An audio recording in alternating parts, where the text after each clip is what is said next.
안녕하세요, 여러분. 오늘 우리가 함께 살펴볼 분은요, 평생 동안 색과 단순함이 가진 힘을 집요하게 탐구했던 진정한 거장, 밀턴 에이버리입니다.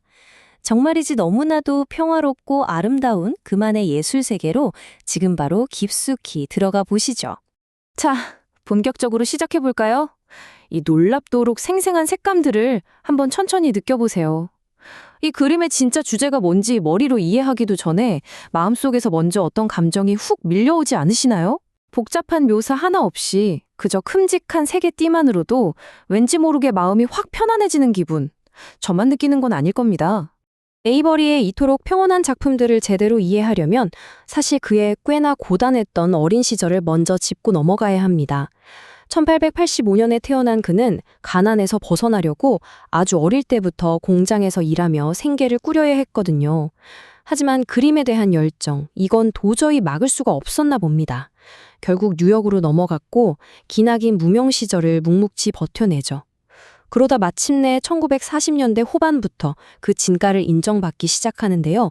1960년대에 이르러서는 포드 재단상도 받고 휘트니 미술관에서 엄청난 규모의 회고전까지 여는 대기만성형 거장으로 활짝 피어나게 됩니다. 그럼 그의 초기작들을 한번 살펴볼까요? 역동적인 서커스 풍경이나 바닷가에서 소달구지를 끌고 있는 고독한 남자의 모습을 보면요. 뭔가 꽉 짜인 학술적인 사실주의에서 슬슬 벗어나려는 게 눈에 띄실 겁니다. 형태는 점차 납작해지고 자잘하고 복잡한 묘사는 과감하게 덜어내고 있죠. 앞으로 평생 동안 이어질 에이버리만의 독특한 스타일이 바로 이때부터 꿈틀대기 시작한 겁니다. 사실 에이버리가 색이나 형태를 다루는 방식 때문에 프랑스의 그 유명한 야수파 화가 앙류마티스와 자주 비교되곤 하는데요. 여기서 우리가 꼭 기억해야 할 핵심이 하나 있습니다. 에이버리 역시 큼직한 색면을 썼지만 마티스보다 훨씬 더 서정적이고 조용하면서도 뭐랄까 굉장히 절제된 미국적인 감성을 듬뿍 담아냈다는 사실이죠. 완전히 자신만의 길을 개척한 겁니다. 자, 그럼 이런 극단적인 단순화가 결국 어떤 놀라운 결과를 가져왔을까요?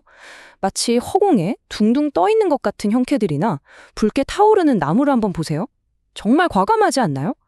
이렇게 극도로 단순화된 형태, 그리고 공간을 아예 압도해버리는 색채 사용은 나중에 마크 로스코 같은 추상 표현주의의 엄청난 거장들에게 정말 지대한 영향을 미치게 됩니다.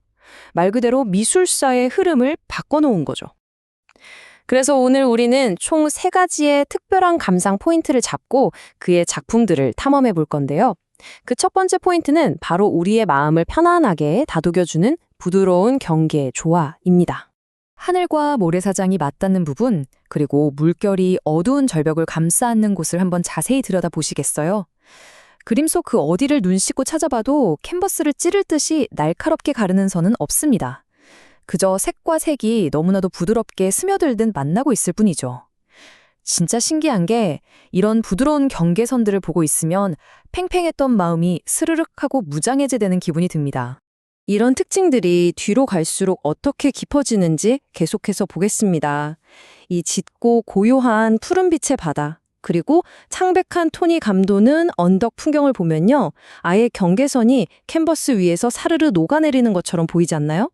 이런 경계의 허물어짐은 바쁘게 살아가는 우리에게 아주 잠깐 숨을 고를 수 있는 일종의 시각적인 명상의 시간을 선사해 줍니다. 자, 이제 두 번째 감상 포인트입니다. 바로 에이버리의 정말 혁신적이었던 특징, 감정을 담은 색의 온도입니다. 지금 이 풍경들에서 뿜어져 나오는 묘한 따뜻함, 혹은 서늘한 기운이 느껴지시나요? 에이버리는 눈에 보이는 현실의 색을 그대로 베끼는 데는 전혀 관심이 없었어요. 오직 자신의 감정이 이끄는 대로 색을 골랐죠. 완전히 비현실적인 분홍빛 하늘, 보라색 산, 유령처럼 창백한 나무들. 이건 단순한 풍경 묘사가 아니라 그가 느꼈던 구체적이고 신비로운 분위기를 우리 마음속에 직접 전달하고 있는 겁니다. 여기서 진짜 재미있는 건요. 그가 선택한 이 색의 온도가 그림 전체의 감정적인 울림을 완전히 쥐락펴락한다는 거예요. 차갑고 서늘한 느낌의 물가 풍경이든 아니면 말을 타고 있는 사람들 주변에 따뜻한 흙내음 나는 톤이든 말이죠. 색채 자체가 그 순간의 분위기가 되고 또 기억이 되는 아주 마법 같은 순간입니다. 이제 마지막 세 번째 포인트입니다. 이번에는 에이버리의 가장 내밀하고 따뜻한 세계, 바로 빛나는 일상의 소중함 속으로 함께 들어가 보시죠. 에이버리는 시끄럽고 복잡한 도시의 소음보다는 조용한 집안에서, 그것도 가족과 함께하는 평화로운 시간 속에서 가장 큰 영감을 받았습니다. 말없이 곁을 지키는 아내와의 따뜻한 실내 모습이나 노란 꽃병 너머 거울에 비친 파이프 문 남자의 모습, 이런 소박한 장면들 속에서 그가 얼마나 완벽한 평온함과 일상의 온기를 만끽했는지 굳이 설명하지 않아도 고스란히 전해집니다. 해목에 편안하게 누워 쉬고 있는 모습들도 한번 보세요.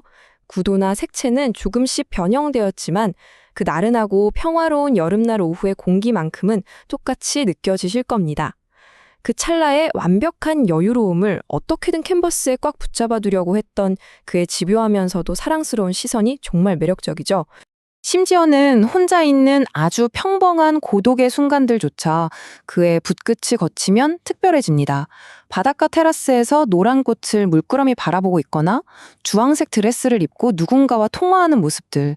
진짜 별거 아닌 일상인데도 에이버리 특유의 대담하고 평면적인 색채를 입는 순간 마치 영원히 잊히지 않을 기념비적인 장면으로 훌쩍 격상하는 걸 볼 수 있습니다.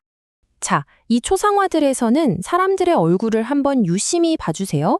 눈, 코, 입이 없죠. 일부러 지워버린 겁니다. 이렇게 복잡한 얼굴 디테일을 싹 덜어내니까 오히려 어떤 효과가 생길까요? 맞아요. 관람객인 우리가 우리 자신의 감정이나 숨겨진 이야기들을 저 얼굴 없는 인물들 위에 아주 자연스럽게 투영해 볼 수 있게 됩니다. 정말 영리한 시각적 장치 아닌가요?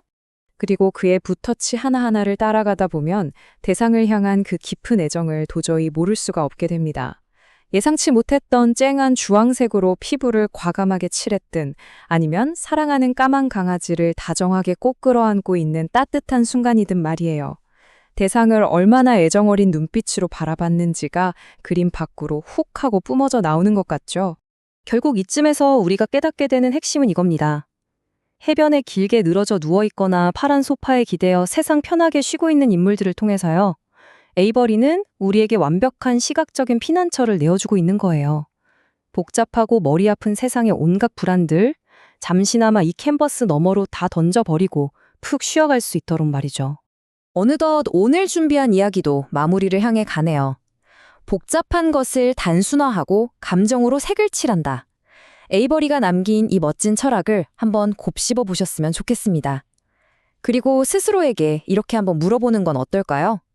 매일매일 똑같이 굴러가는 바쁘고 시끄러운 내 일상 속에도 오늘 에이버리가 보여준 이 아름답고 고요한 단순함의 마법을 아주 조금은 적용해 볼 수 있지 않을까 하고요.